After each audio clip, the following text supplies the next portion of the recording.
অবশ্যই একটু দেখেন। এই যে আমি এই জিনিসটা করেছি, এই জিনিসটা কি এখন আমি আপনাদেরকে বলি। এটা হচ্ছে কবুতরের বের হওয়ার পথ। এটা কবুতরের বের হওয়ার পথ আমি কেন এমন করে বানিয়েছি সেটা সম্পর্কে যদি বলি, এটা প্রথমে একটা 6 ইঞ্চির পাইপের মাথা আমার লাগানো ছিল। প্রথমে আমার এই পাইপ দেওয়া ছিল না, প্রথমে আমার এই জায়গাটা ফাঁকা করা ছিল।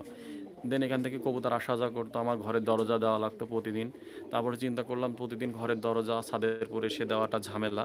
তখন চিন্তা করলাম কি একটা 6 ইঞ্চির পাইপ লাগিয়ে দিলাম। 6 ইঞ্চির পাইপ লাগিয়ে দেওয়াতে কবুতরের মধ্যে আসা যাওয়া শুরু করলো।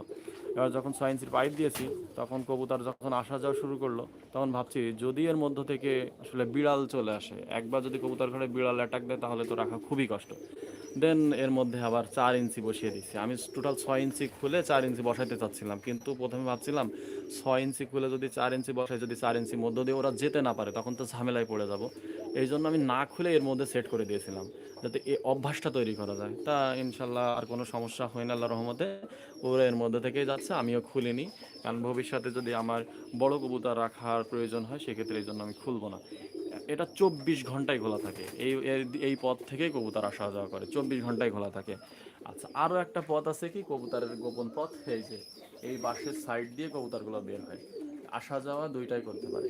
সেক্ষেত্রে কি হয়, ওই দিকে টিনগুলো ঢালু থাকার কারণে ওই নিচ দিয়ে আর হচ্ছে বিড়াল আসার সুযোগ থাকে না, অন্য কিছু আসার সুযোগ থাকে না।